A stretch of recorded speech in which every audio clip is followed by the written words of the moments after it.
Bien, mesdames, messieurs, bonsoir et bienvenue pour ce traditionnel premier conseil de l'année relatif au débat d'orientation budgétaire. Je vous remercie d'être venus, le public aussi nombreux, dans cette jolie salle toute rénovée. Je remercie la presse, que j'oublie de citer en fin de mon conseil, dont je le fais au début. Et je donne la parole tout de suite à Madame Sandrine Famchon, la directrice générale des services, pour l'appel. Merci, Monsieur le maire. Bonjour à tous. Raphaël Jules. Présent. Guillaume Pruvot. Présent.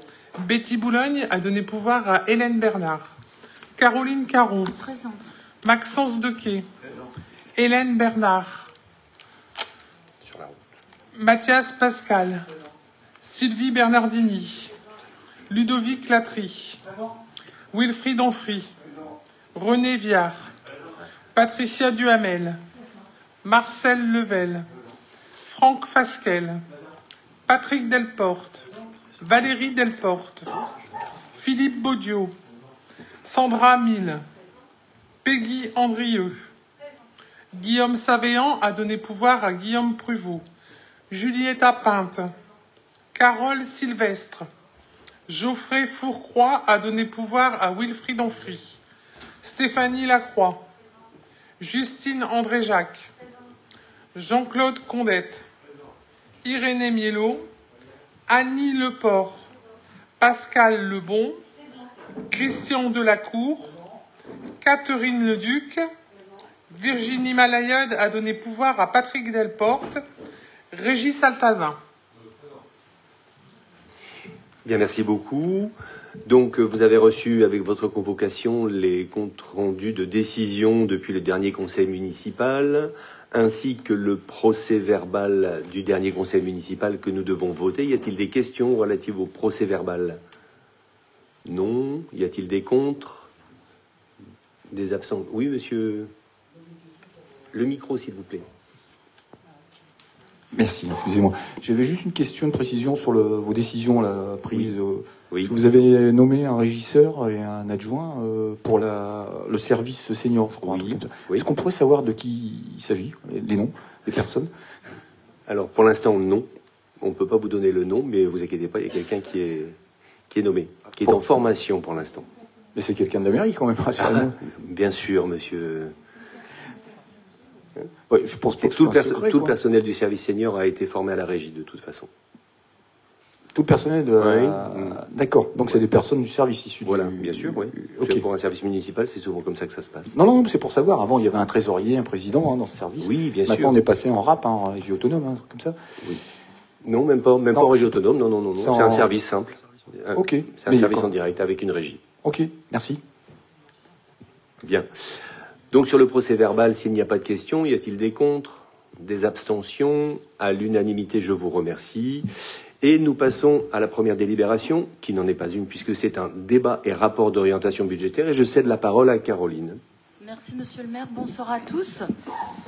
Alors, une chose est sûre, 2024 ressemble à 2023 au niveau du contexte général économique et financier, avec tout d'abord une économie américaine qui a continué de surperformer avec une croissance proche des 3%, une Chine qui, en difficulté, a conduit le gouvernement chinois à prendre des mesures de soutien à l'économie en fin d'année, et en zone euro, la croissance est restée très calme, sous les 1% marqués par une économie allemande à l'arrêt et une instabilité politique en France.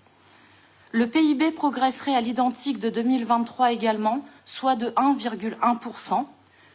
Les Jeux Olympiques ont apporté une impulsion temporaire à la croissance de ce PIB, mais la consommation des ménages a très peu augmenté malgré un recul de l'inflation.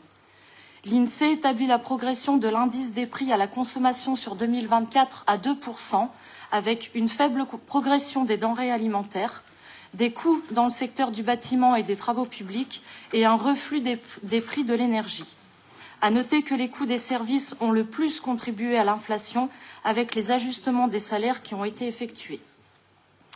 Pour 2025, la Banque de France prévoit une croissance française de 0,9%, une inflation de l'indice des prix à la consommation harmonisée à 1,6% et un indice des prix à la consommation d'environ 1%.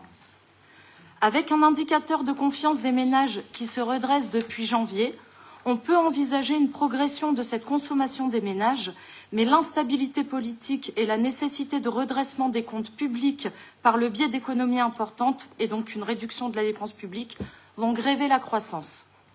Aussi, celle-ci risque d'être impactée par l'augmentation des droits de douane souhaitée par la nouvelle administration américaine. On en a encore entendu parler ce matin. La Banque centrale européenne devrait baisser ses taux directeurs avec des taux de dépôt avoisinant les 2%. Pour ce qui est du déficit public, l'objectif fixé par le gouvernement pour 2005 est à 5,4%, avec un retour sous le seuil des 3% attendu d'ici 2029. D'ici là. La dette publique s'établit désormais à 3 303 milliards d'euros. La Cour des comptes a qualifié donc de crucial le respect des objectifs de réduction du déficit pour 2025, sous peine de voir la France au fur et à mesure, de voir la France décrocher de ses partenaires européens. Le gouvernement a donc mis les collectivités locales à contribution à hauteur de 2,2 milliards en 2025 au lieu de 5 milliards initialement prévus.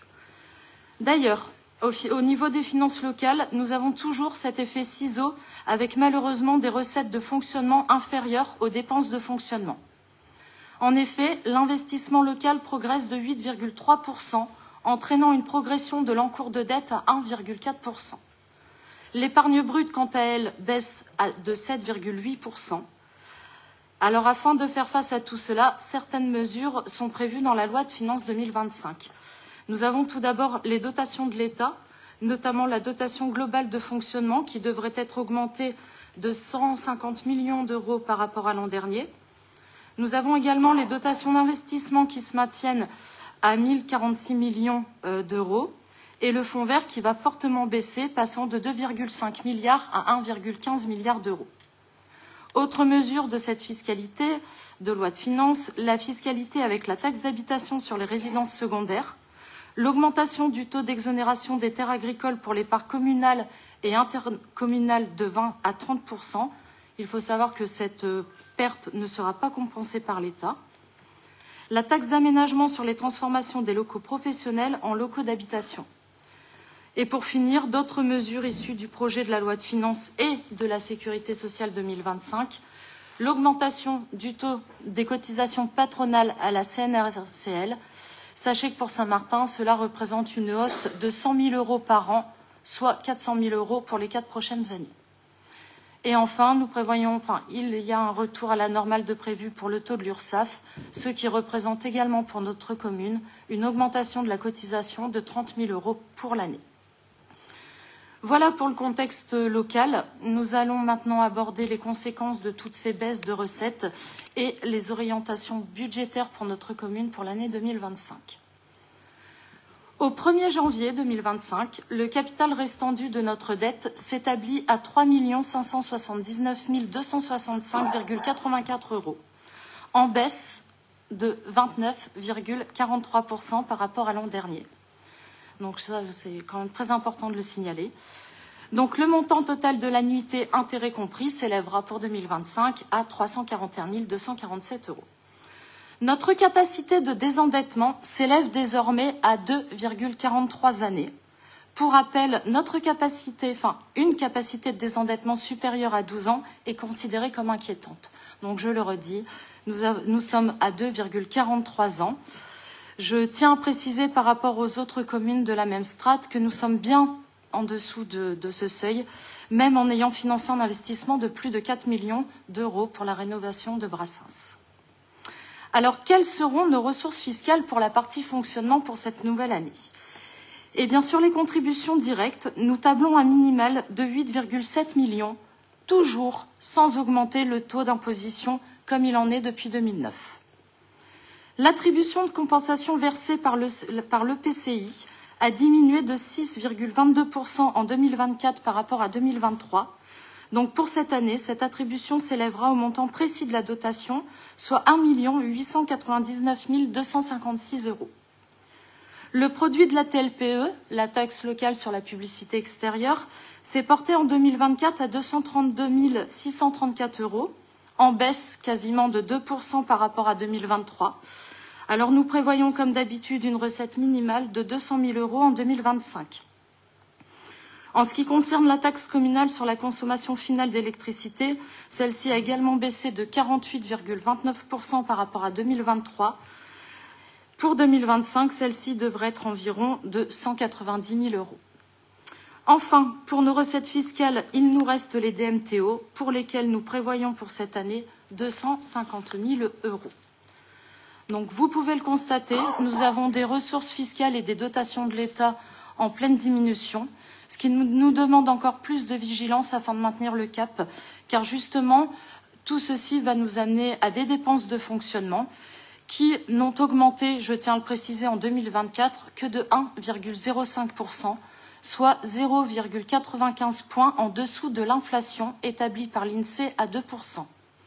Ce qui signifie que nos agents ont su construire une maîtrise des dépenses de fonctionnement et je les en remercie. D'autant plus que ce contrôle rigoureux des dépenses a permis les charges à caractère général de diminuer de 3,81%. Tandis que sur le chapitre 012, je vais vous dire que la mairie s'est pris de plein fouet les 5 points d'indice, la prime de pouvoir d'achat qui s'est élevée à 300 € par bénéficiaire, et en plus, en interne, la mairie a accédé à la revalorisation du RIFSEP de nos agents. Enfin, le chapitre 65 a augmenté de 4,35% suite à l'augmentation des subventions accordées à Belle Idée et au CCAS, afin de renforcer notre politique de soutien en faveur de l'action sociale.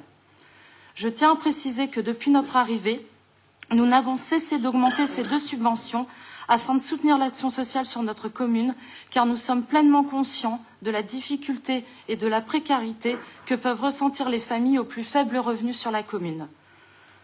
Nous ne nous arrêterons pas là, car en 2025, nous allons également subir l'augmentation du CNRACL de 3 points par an pendant 4 ans, ainsi que le taux de cotisation à l'URSSAF, dont le coût est estimé pour la commune à 130 000 € pour 2025. Et nous aurons aussi l'augmentation du coût des repas de cantine dédiés par le département. Il faut savoir que le surcoût est pris en charge intégralement par la commune. Nous ne demanderons rien aux familles et ce coût est estimé à 65 000 € pour cette année. Ces éléments vont donc conduire à une hausse de nos dépenses sur les chapitres des charges à caractère général et surtout sur le chapitre des dépenses du personnel qui, en y ajoutant le glissement vieillesse technicité, devrait se chiffrer aux alentours de 7,2 millions €. Le chapitre 65, quant à lui, qui concerne les charges de gestion courante, devrait quant à lui rester stable parce qu'on fait un travail colossal également là-dessus. Donc tout ce que je viens d'évoquer est repris dans le tableau que vous trouverez page 16, où nous avons les ressources et les dépenses par chapitre et l'épargne restante avec une épargne nette qui s'élève à 1 043 061,30 €. Donc heureusement, le désendettement progressif de la commune a permis d'atténuer cet effet ciseau sur notre épargne nette dégagée. Celle-ci, elle a un peu diminué, mais comme je l'ai déjà évoqué, c'est essentiellement dû à la forte baisse de nos recettes de fonctionnement et non pas à un surplus des dépenses dont les efforts réalisés par les équipes sont remarquables. Donc voilà pour la partie fonctionnement. Je vous propose maintenant de nous pencher sur la section investissement. Nous venons de percevoir, il y a très peu de temps, la principale dotation de l'État, qui est le FCTVA. Son taux forfaitaire pour cette année est de 16,4%. Donc pour info, pour rappel, il existe toujours un décalage de 2 ans entre le coût de la TVA supportée par la commune et la compensation que nous venons de recevoir. Donc pour cette année, nous avons reçu 24 819 € en fonctionnement et 316 000 € en investissement. Pour les dépenses, nous prévoyons une enveloppe de 4 403 000 € afin de continuer d'investir pour le cadre de vie des Saint-Martinois, pour l'écologie, le sport et encore la sécurité. Je vous invite à découvrir sur la page 20 notre plan pluriannuel d'investissement, sur lequel vous pourrez remarquer que nos efforts en matière de cadre de vie seront accentués par des investissements concrets dans les voiries, les trottoirs, les réseaux et l'éclairage public. D'ailleurs, une enveloppe de près de 1,3 million est prévue entre 2025 et 2027 pour un projet amplement plébiscité par nos habitants, un éclairage plus sobre, plus beau et plus écologique qui contribue au charme de notre ville. Donc un cadre de vie plus agréable, c'est aussi un cadre de vie plus accessible. C'est pourquoi en 2025, nous terminerons notre programme d'accessibilité des bâtiments publics avec une enveloppe de 75 000 €. Une vie plus inclusive, c'est un gage de bien vivre ensemble.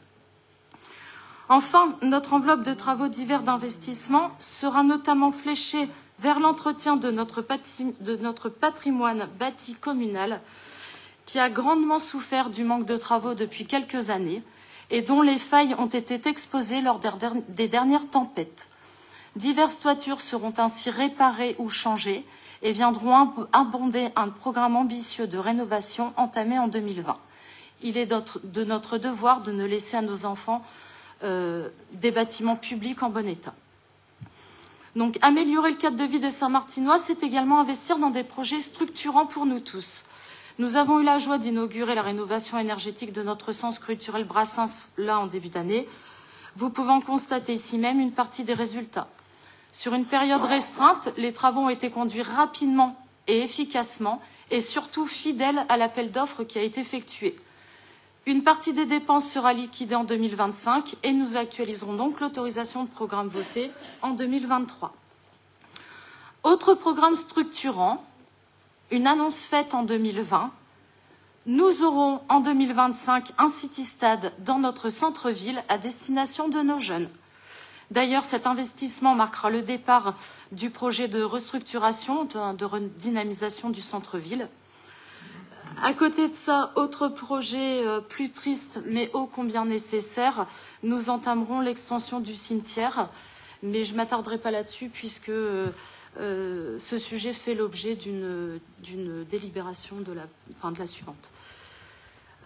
Enfin, donc 2025 verra les mobilités douces s'accentuer à Saint-Martin, puisque l'élaboration des scénarios issus de l'étude à vélo 3 seront proposés.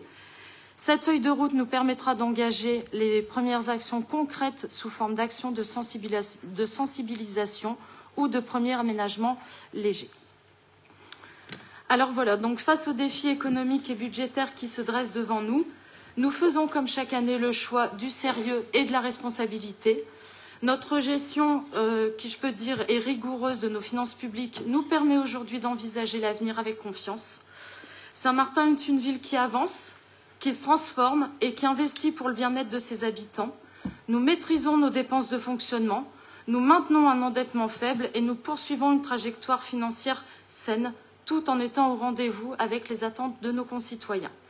Donc l'année 2025 s'inscrit dans la continuité de notre engagement, c'est-à-dire un cadre de vie amélioré grâce à des investissements forts dans la voirie, l'éclairage public et l'accessibilité, des services publics renforcés avec une politique sociale assumée et une prise en compte des enjeux au quotidien, des projets structurants pour demain, de la redynamisation du centre-ville à l'essor des mobilités douces.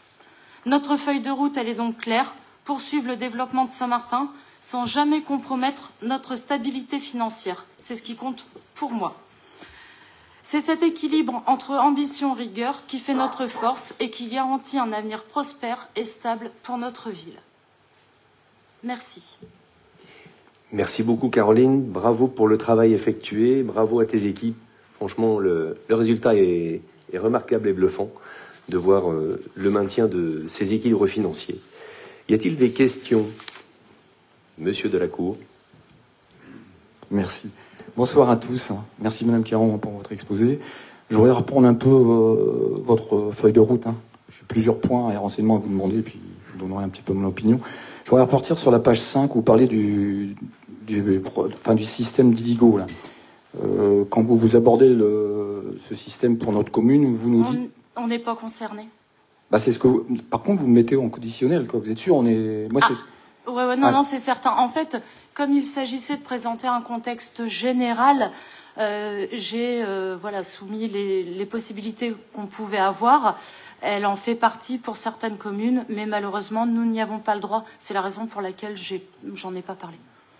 Non, il y a quand même un paragraphe en bleu là, à la fin où vous dites la ville ne serait donc pas éligible au dispositif et ne serait pas contributive au fonds. C'est bien ce que vous l'avez écrit. Vous avez la réponse sous les yeux. Mais c'est du conditionnel, quoi. C'est ça qui m'interpelle un peu. Oui, mais depuis... Vous êtes sûr, là, maintenant, on est en dessous des indicateurs Depuis, le PLF est sorti, monsieur Delacour, donc forcément, c'est confirmé. Moi, je travaille avec les documents que vous m'avez donnés. Hein. Et on vous répond, puisque vous posez des questions. Eh bien, merci. Alors, je voudrais aussi maintenant aller sur la page 11, hein, qui est le beau graphique sur l'endettement, puisque vous avez dit qu'on se désendettait. Je voudrais vous faire quand même remarquer, page 9, attendez, que je me retrouve. Non, c'est que je me retrouve, je me suis un peu perdu. Non, c'est de la page 9, ouais. Où il y a un beau graphique en barre, là où on voit nos annuités de remboursement. Vous dites qu'on a moins d'endettement, enfin moins de remboursement cette année, ce qui est vrai. Par contre, là, de 2025 jusqu'à 2034, on est quand même toujours au-dessus d'une annuité, au-dessus de 300 000 euros. Hein. C'est une remarque que je vous fais, hein, puisque vous me dites qu'on se désendette. On est quand même endetté encore pour 11 années là-dessus, au-dessus de 300 000 euros en annuité. Oui. L'annuité représente les intérêts et l'assurance, et il est logique. Et le capital. Hein. Et le capital, mais forcément, en début d'année, on paye toujours plus d'intérêts lors des remboursements. Non, donc ça, les intérêts sont toujours très élevés. Je connais le système, on paye les intérêts avant. Voilà, et... Oui, mais le graphique est quand même parlant, quoi. On a presque une ligne droite de 2025 à 2034. On est au-dessus de 300 000 euros. Ça, on peut pas nier, c'est le graphique. Hein. Tout à fait. Si vous l'admettez, c'est très bien. Et enfin, je voudrais aussi revenir sur la page 16. Comme vous disiez, c'est un des tableaux les plus importants, d'ailleurs, hein, puisqu'il résume bien vos dépenses et nos remboursements, et ainsi que notre capacité d'autofinancement net. Alors, je vais être simple, parce que ça ne sert à rien, vous nous avez déjà donné beaucoup de chiffres et de pourcentages, vous ne pouvez pas noyer les personnes qui nous écoutent. Moi, ce qui m'intéresse bien, c'est l'épargne nette, hein, quand on a ce qui nous reste dans le bas de laine, en fait, hein, on est bien d'accord. Je constate quand même que par rapport à 2024, à 2023, on a diminué de moitié. On était à 2,5 millions et on est tombé à 1,43 million. Ah, on est d'accord. Hein. Et il y a un autre petit tableau qui se glisse à la fin, où on voit l'évolution de notre épargne nette. Ça vous parle? Vous connaissez bien le document. C'est le 25, où on voit notre épargne nette, l'évolution. D'ailleurs, j'invite les personnes à regarder la page 25, on voit l'évolution de l'épargne nette, c'est-à-dire ce qu'on peut mettre de côté. De 2023 à 2026, on va tomber en 2026 à 310 943, ce qui est vraiment très peu. Tout à fait. Hein, je vous rappelle quand même, quand vous êtes arrivé en 2020, je crois que ça y est encore, on était à plus de 2 millions. Hein. Donc on aura mangé 85% de notre capacité d'autofinancement pendant votre mandature. Je vais résumer un petit peu ce que je viens de dire, Monsieur Delacour, parce que c'est important. En effet, vous remarquez, l'épargne nette diminue. Et comme je viens de l'expliquer, elle baisse essentiellement suite à la baisse de nos recettes et non pas une augmentation de nos dépenses. Je vous explique. Au niveau des dépenses, on a vu les charges de fonctionnement ont augmenté de 1,05%, soit 135 020 euros exactement. Le remboursement de la dette en capital, lui, il a diminué de 8,09%, soit 39 076 euros. Donc les dépenses sur 2024, elles ont au final augmenté de 95 944 euros, ce qui est très peu. Hein. 135 000 moins 39 076, ça fait 95 000 euros. Par contre, au niveau des recettes, on connaît une diminution de 353 883 euros parce qu'on a des remboursements de notre assurance sur le personnel qui ont diminué de 186 000 euros parce qu'on n'a pas encore perçu la totalité. Ça va arriver. Ensuite, on a les produits des services du domaine qui, eux, ont diminué, c'est écrit, de 21 275 euros. Les produits des impôts et des taxes, ils ont diminué de 138 418 euros.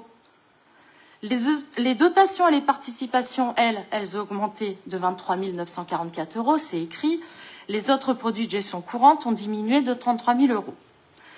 La combinaison donc d'une augmentation des dépenses de 95 944 euros et d'une diminution des recettes de 353 883 euros a donc conduit à une érosion de notre épargne nette de 449 827 euros. D'accord ? Cette érosion, elle est due à quoi? Elle est due à une combinaison de facteurs qui sont liés à des ressources en berne, des ressources qui devraient se stabiliser avec, comme je viens de vous le dire, le remboursement d'assurance. Les produits des impôts et taxes, eux, ont subi des régularisations. On attend la suite. Les produits des services baissent car la ville prend en charge à son compte les augmentations liées au coût des services publics. Les autres produits de gestion courante diminuent car la ville a cédé certains immeubles et donc ne reçoit plus les loyers. Moi, ce que je constate, c'est qu'au vu de la très faible augmentation des dépenses bien en dessous de l'inflation, je le répète, et de la baisse de la charge de la dette, eh ben que les deux seuls leviers, on a tout retourné dans tous les sens, les deux seuls leviers que la ville aurait pu actionner pour maintenir le niveau d'épargne net à niveau, c'était soit d'augmenter les taux des taxes locales et ou d'augmenter les tarifs des services à destination de la population. Ben, le choix a été fait de ne pas actionner ces leviers et ce choix sera poursuivi en 2025. Voilà. Alors c'est une question de point de vue, hein. Moi je ne partage pas votre point de vue. Vous auriez pu aussi vous épargner, enfin de ne pas faire un emprunt de 3 millions pour qui somme toute ont servi que pour la salle Brassens. Ça n'a rien à voir, c'est de l'investissement et pas du fonctionnement, monsieur Delacour. Oui, peut-être, mais pas peut-être, monsieur Delacour. Non, laissez-moi finir, monsieur le maire. La charge de la dette, c'est quand même du fonctionnement, hein. On est d'accord, hein. Quand à chaque fois que vous remboursez des intérêts, ça va dans les dépenses de fonctionnement. Vous devez le savoir, puisqu'il y a eu des emprunts qui ont été faits aussi sur le précédent mandat. N'embrouillons pas les esprits. Vous avez fait des choix, c'est les vôtres, hein. Là, nous, on voit le bilan, on constate, voilà. Que vous ne soyez pas d'accord, ça ne m'étonne pas, hein, puisque c'est vos choix. Mais nous, on n'est pas. Moi, je suis très fière, en tout cas, de mon résultat et des chiffres qui en découlent de 2024. Parce que par rapport aux communes de l'agglomération ou de la même strate, je peux vous dire, il y a vraiment de quoi ne pas rougir de nos finances, bien au contraire. On maintient tout ce qui est le social, le sport, la culture. On fait vraiment le maximum pour nos Saint-Martinois. Et on n'augmente pas les impôts, on demande rien, pas de participation Saint-Martinois, et ça, moi, j'en suis très très fière. Faut dire aussi que les impôts locaux augmenteront aussi quand même, hein. La base locative augmente, hein, vous l'avez dit au tout début. Hein. De par l'État, pas la part communale, nous n'augmentons pas. Il ne faut pas que les gens croient, on est dans le pays des bisounours, on a plein de choses et ça n'augmente pas. Nous n'augmentons pas la part communale, après l'État, malheureusement, on subit tous, on le paye tous. C'est bien, non mais... On va pas. De toute façon, c'est un débat. Hein, c'est ce qui est intéressant d'ailleurs de confronter les points de vue. Moi, j'en reste à ce que j'ai dit, au fameux tableau de la page 16, et que les personnes regardent l'épargne nette et constateront l'évolution. Voilà. Après, on va mettre un terme à ces échanges peut-être intéressants, mais qui ne sont pas productifs. Merci. Je vous en prie. Oui, Guillaume, une remarque peut-être.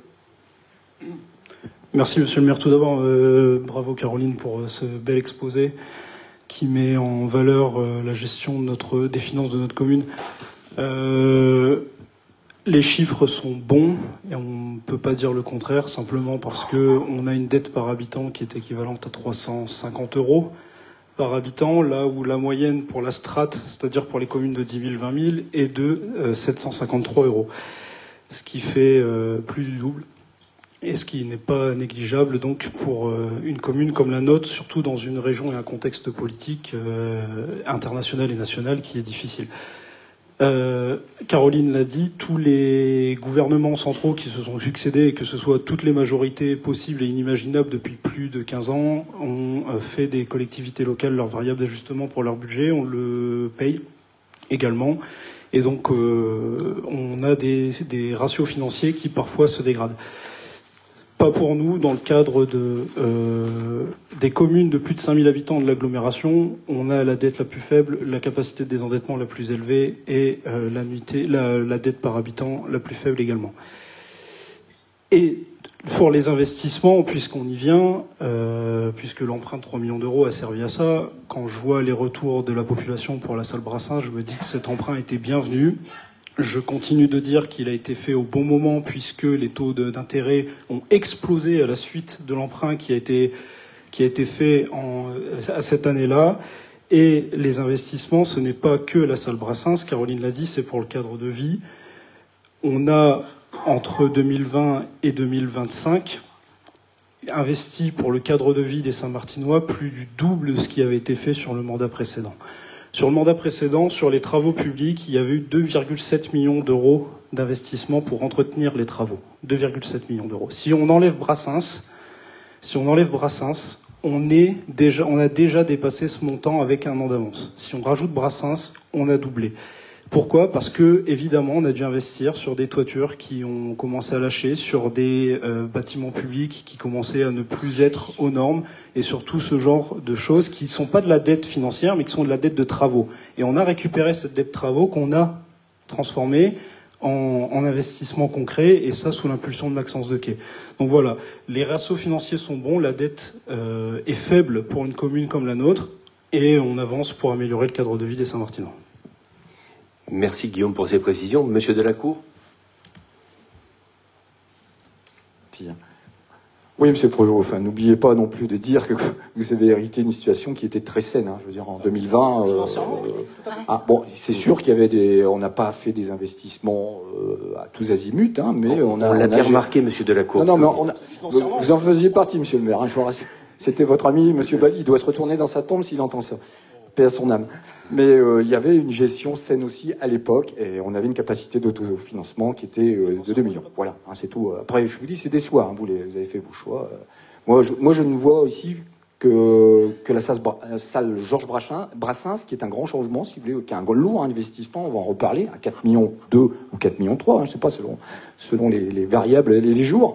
Mais c'est le plus gros investissement que vous avez fait. Après, pour les Saint-Martinois, il y a ce qui se fait, ce qui s'est toujours fait. Hein, les rues, l'éclairage, hein, ça c'est pas nouveau. Je veux dire, ça a toujours été fait. Hein, on peut regarder les PPI des années précédentes. Bon, pour moi, rien de novateur là-dedans, hormis la salle Georges Brassens, où vous avez fait un lourd investissement. Mais c'est votre choix, une fois de plus. Merci.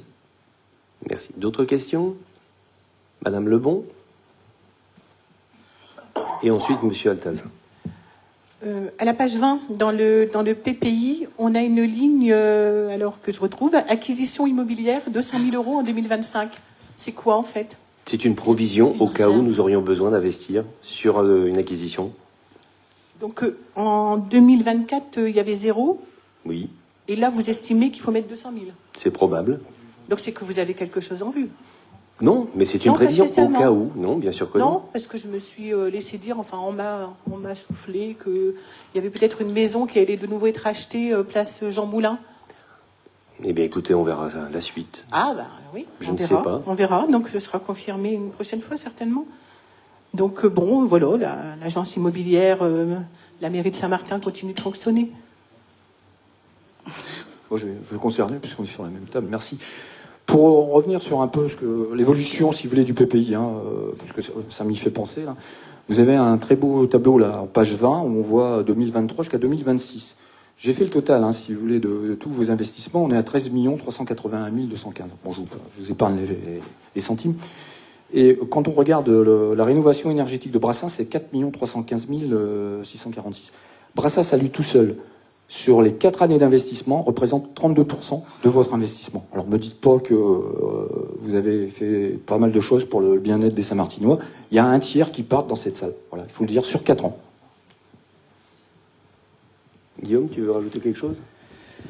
Alors sur le rapport de la Chambre régionale des comptes de 2019 prévoyait qu'un investissement de 20 millions d'euros sur le mandat 2020-2026 était soutenable. On y sera très probablement à la fin de l'année complète 2025 qui va arriver puisque on ne comptera que les années complètes. Sur le plan d'investissement de la commune, effectivement, Brassens représente un gros investissement. C'était une volonté, une ambition, et je pense que c'est une belle réussite, notamment au vu des subventions. On aura peut-être l'occasion d'en reparler tout à l'heure, au vu des subventions qu'on a reçues et qu'on va recevoir. Maintenant, on n'a pas fait que ça. On a quand même attaqué dès l'année 2020 et 2021 par revégétaliser la cour d'école Ferry-Nacry. C'est quand même un investissement important, quelque chose qui a plu aux enfants. Alors maintenant, c'est rentré dans les habitudes, dans les usages. Donc forcément qu'on s'en rappelle pas. Mais on a quand même fait plein de choses. Quand on regarde tout ce qui a été fait au niveau de la sécurité routière, que ce soit sur les plateaux qui ont été posés, que ce soit sur les investissements dans la rénovation de l'éclairage public, oui, ce sont des programmes qui ont été entamés. Il y a des choses qui ont été entamées avant qu'on arrive, et vous avez raison de le dire. On n'a pas réinventé l'eau chaude, mais par contre, on a mis l'accent dessus. Et je pense par exemple le plateau rue de la Colonne. Maintenant il est là, on passe tous les jours dessus, on s'en rend plus compte. Mais il était là. Je pense à la traversée piétonne. Ce sont des petits investissements qui ont amélioré la vie des gens. La traversée piétonne au Montjoie, par exemple. Ça n'était pas, on nous réclamait le passage piéton au Montjoie depuis des années. Ça a été fait. Tout ce genre de choses. Les rénovations énergétiques des bâtiments publics, c'est la même chose. L'accessibilité, c'est la même chose. Sur les investissements à venir, le City Stade l'an prochain va transfigurer le centre-ville, en tout cas le Square Nacri, qui va permettre ainsi de faire revenir les jeunes dans ce centre-ville-là, plutôt que d'aller utiliser le terrain synthétique et de permettre de modifier, d'améliorer la durée de vie du terrain synthétique. Sur d'autres investissements, par exemple en matière de sécurité, on a quand même déployé un nombre de caméras de vidéoprotection. On n'est pas d'accord là-dessus, évidemment, mais c'est de l'investissement. Ce sont tout ce genre de choses qui font que on a fait d'autres choses que de faire le centre Brassens. Malheureusement, non.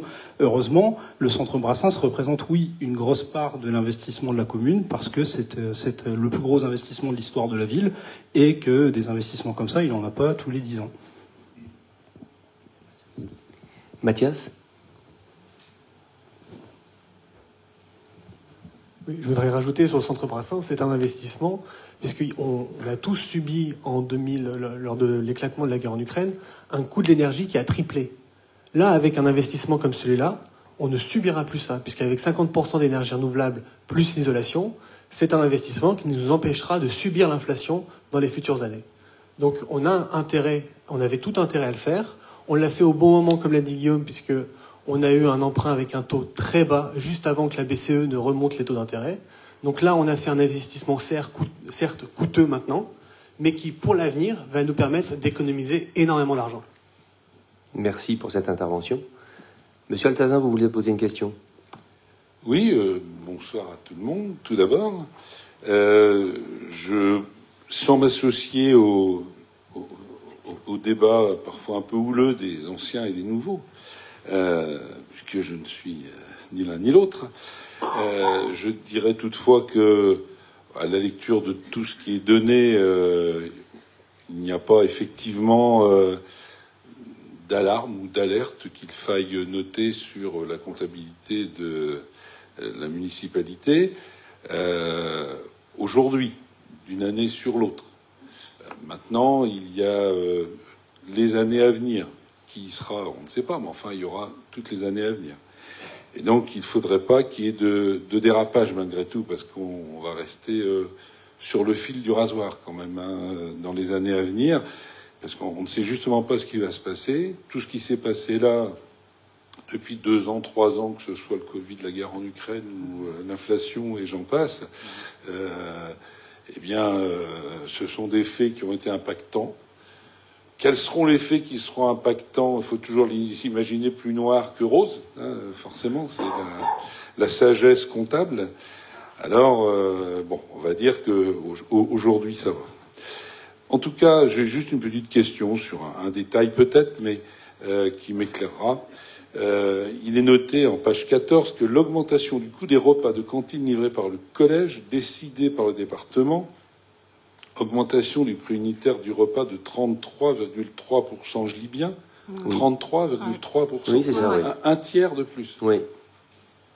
Alors ça, c'est de la superinflation. Je m'y connais pas. Mais bon. Donc avec un surcoût estimé à 65 000 euros. Alors, puisqu'on est à la recherche d'idées nouvelles peut-être parfois, je vais poser une question iconoclaste peut-être, mais pourquoi faire ce choix de cette restauration quel est son... Alors, 33% de combien ? Pour arriver à combien ? C'est peut-être pas beaucoup, c'est peut-être beaucoup. Si on est passé de 1 euro à 1,33 €, c'est pas beaucoup.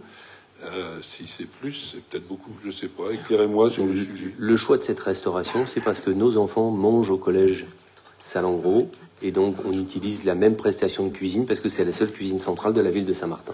Mais c'est marqué repas livré. Oui, parce qu'ils livrent. Tous les enfants ne mangent pas. Les enfants de Rostand ne mangent pas au collège Roger Salengro. Non, justement. Oui. La livraison peut être faite par nous-mêmes. C'est déjà fait. Non, mais c'est pas ça. Mais la notion de repas livré l'est par une cuisine centrale qui aujourd'hui est celle du collège. Ouais. Oui. Vous dites qu'elle augmente beaucoup. C'est un choix du service public. Donc c'est un choix délibéré, on va dire politique, entre guillemets. Enfin, entre guillemets. Oui, Sachant que la des politique, gros guillemets, c'est hein. le choix. Oui, pas politicien, mais politique. Oui. Ouais. Mais bon, On passe de 3,60 le repas à 4,80, pour info. 3,60 à 4,80. Ouais, c'est une grosse augmentation, effectivement, mais enfin, bon, on va dire que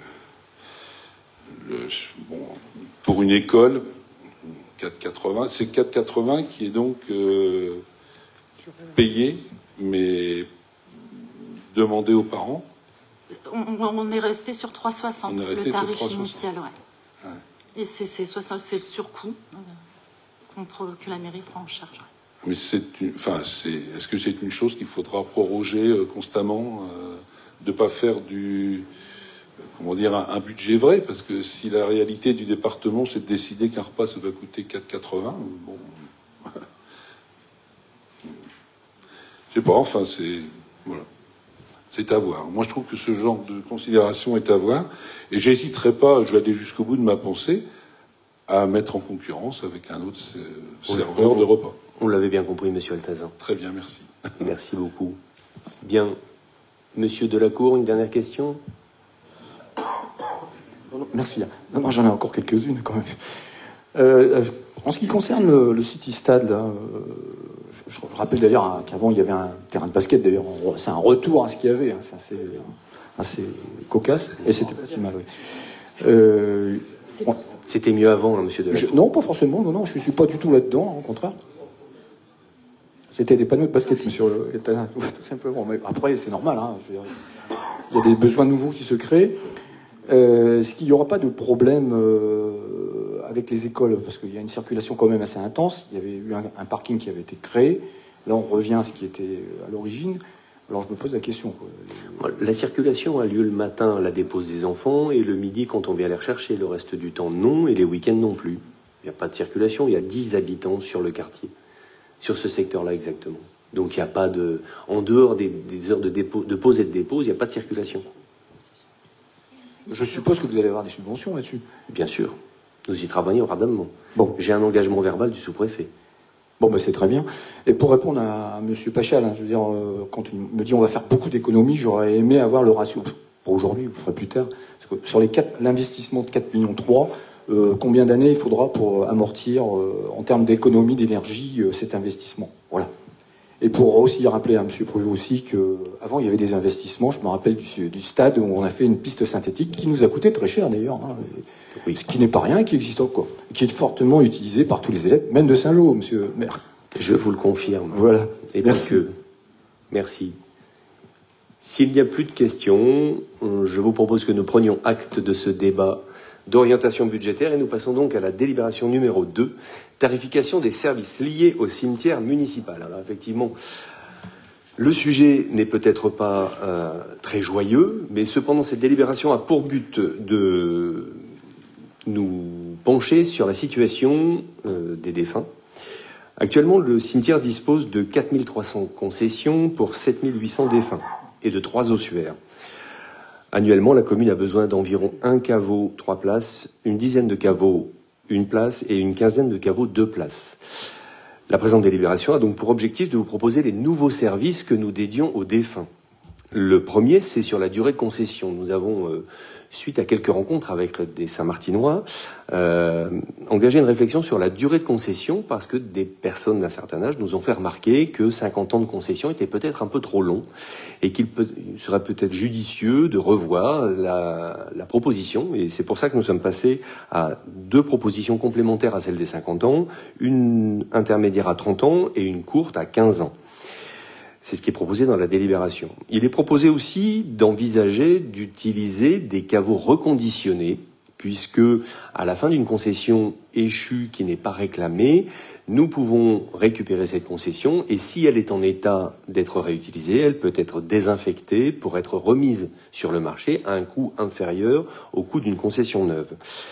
Et enfin, nous avons travaillé sur l'actualisation des coûts de concession des caveaux, parce que nos tarifs n'avaient pas été réévalués depuis 2012 et qu'effectivement il était nécessaire de réajuster et de recréer de nouveaux tarifs en fonction des durées de concession proposées et du choix du secteur, puisque nous avons sectorisé le secteur, le cimetière avec un nouveau cimetière qui devrait arriver à partir de l'année prochaine, l'ancien cimetière et le cimetière du tour de l'église qui est recherché aussi et qui est assez prisé. Voilà en somme quel est l'objet de cette délibération. Y a-t-il des questions? Monsieur Miellot. Oui, une première question concernant le coût. Oui. C'est vrai que ça n'a pas été augmenté, mais volontairement à l'époque, parce que depuis l'origine, c'était le coût réel uniquement du caveau. On ne s'occupait pas des prix des terrains. Par contre, j'avoue que je ne me souviens plus combien ça valait avant. Donc, quelle est l'évolution par rapport à... On est aux alentours de 10% d'augmentation des tarifs par rapport à avant. Vous avez, je crois, de toute façon, sur la délibération complète, un détail avec ce qui se faisait avant. Non? Il n'y a pas? Non. Bon, mais bon, voilà, il y a à peu près 10%. Je les lis quand même un peu, les délibérations. Oui, je me doute bien, monsieur Miellot, pas de problème. Merci. Non, mais voilà, c'est environ 10%. Okay, alors, effectivement, on s'est permis de l'augmenter parce qu'il était nécessaire aussi, parce que les coûts d'investissement des caveaux et des entrepreneurs qui travaillent sur la partie défunt augmentent. Et donc, c'est un coût aussi à charge de la commune. Et par contre, pour permettre une diminution des tarifs, on a modifié la durée de concession, parce que des personnes nous réclament des concessions à 15 ans, au lieu d'une concession à 50 ans, parce qu'ils ne l'estiment pas judicieuse. Et c'est la raison pour laquelle ils pourront bénéficier d'un coût inférieur. Oui. Ils sont prévenus qu'au-delà de 15 ans, ils vont repayer un complément? Alors, ils ne sont pas obligés de la repayer. Ils peuvent aussi la céder. Concession, je suis d'accord. Oui, bien sûr. Donc voilà. Et je pense que les personnes nous ayant posé la question sur la durée des concessions ont estimé qu'au bout de 15 ans, ce sera judicieux de ne pas reprendre, parce qu'il n'y aura peut-être personne pour la reprendre. Non, mais... Voilà, c'est juste... Non, mais nous partageons une réflexion commune, monsieur Miellot, et je vous informe des choix que nous avons actés par rapport à la demande. Ok. Il y a le projet ensuite du cimetière paysager. Oui, alors il y a déjà une première partie du cimetière paysager, d'accord. Nous arrivons à la fin de son utilisation complète, et nous allons donc devoir engager pour 2026 et après l'extension du nouveau cimetière.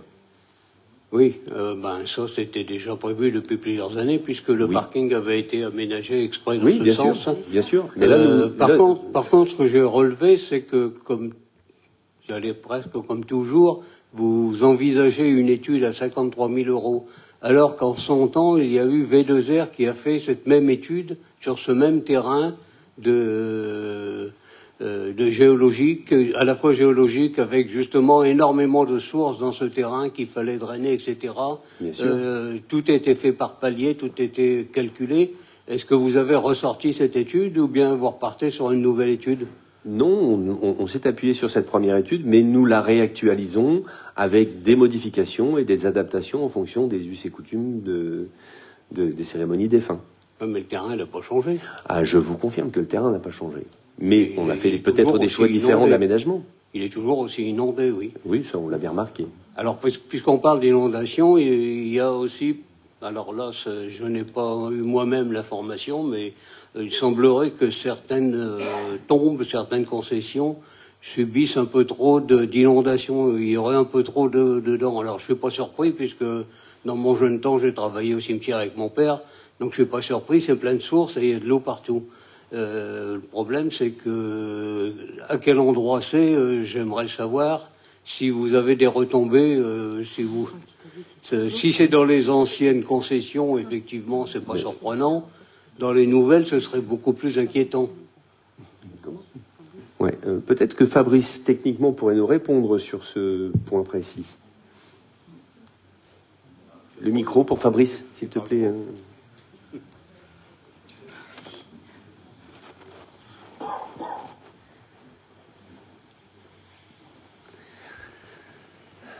Bonjour à tous. Oui, effectivement, on a eu des retours sur certaines concessions où il y avait de la présence d'eau, notamment sur les anciens secteurs.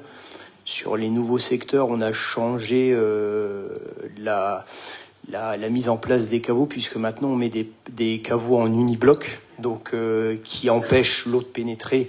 Et on a également mis des drains sur la périphérie des concessions. Et sur l'ancienne partie de cimetière, on est en train de faire des relevés avec la mise en place de piéziomètres pour effectivement déterminer les zones où il y aurait potentiellement des nappes ou des retenues d'eau. Pour les traiter, notamment sur la mise en place de drainage, puisque c'est l'une des pistes envisagées. Mais il faut les mettre au bon endroit et pour que ça soit efficient. Voilà. Monsieur Delacour, une question, à moins que Monsieur Miellot avait envie de terminer son propos. Pardon? Vous aviez fini? Ok, merci. Non, rapidement, hein, je vous confirme qu'il y a des inondations, parce que moi, j'ai quelqu'un qui m'a posé la question. Alors, je lui ai dit, il faut voir avec les services techniques de la mairie.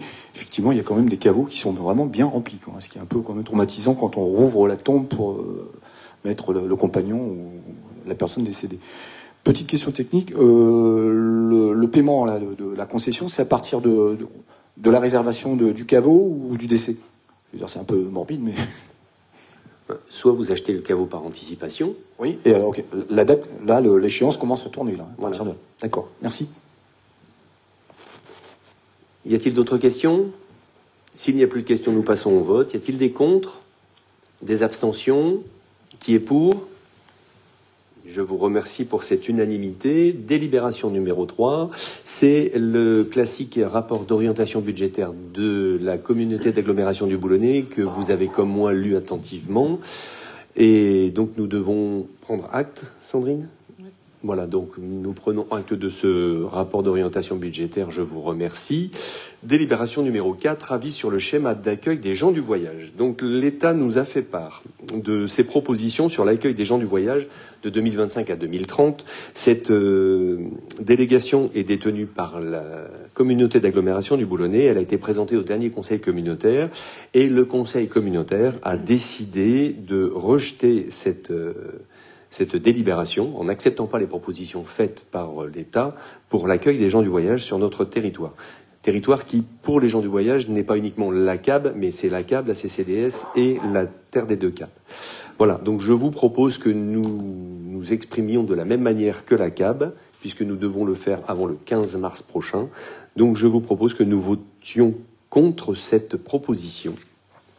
Voilà. Donc on donne un avis défavorable à cette... Y a-t-il des questions concernant ce sujet? Monsieur Miellot? Comme vous m'avez demandé de continuer tout à l'heure, je vais reprendre maintenant. Allez-y. Oui, c'est pas le même sujet, hein, par contre. C'est simplement pour rappeler qu'à une certaine époque, il n'y a pas si très très longtemps, on avait quand même aménagé la CAB, pardon, oui, avait aménagé un terrain qui a coûté 2 millions d'euros, qui a été détruit, je dirais, en même pas une année. Si c'est pour refaire la même opération, effectivement, il faut suivre la délibération de la CAP. Ça ne peut pas être autrement. C'est bien pour cela qu'on donne un avis défavorable. Le vol de cuivre à l'époque, Bali avait fait des photos, il me les avait montrées, c'était une catastrophe, quoi. C'était totalement détruit. Tout à fait. Tout à fait. Merci de cette remarque et de ce souvenir, Monsieur Miellot. Une mémoire. Monsieur Altazin. Et d'accompagner la CAB sur ce refus, ça nous engage à quoi? C'est tout. La vie s'arrête et on n'en parle plus. Oui, voilà, c'est tout. Nous ne ferons rien d'autre que ce que nous sommes capables de faire aujourd'hui. C'est-à-dire qu'on a actuellement un schéma avec notre terrain de l'Inquiéterie qui accueille 100 places, un terrain à Outreau à 35 places, et le terrain de Wimereux qui malheureusement est détruit, comme l'a rappelé Monsieur Miellot. Voilà. J'ai vu dans le texte, je ne retrouve plus exactement la ligne, je n'ai pas noté la référence, mais qu'il y avait normalement, donc je crois que c'est la préfecture qui doit donner cela, un bilan de la gestion de ces sites existants, une gestion, j'imagine, à la fois d'occupation. C'est une entreprise qui gère ça, et pour la CAB. Financière, enfin.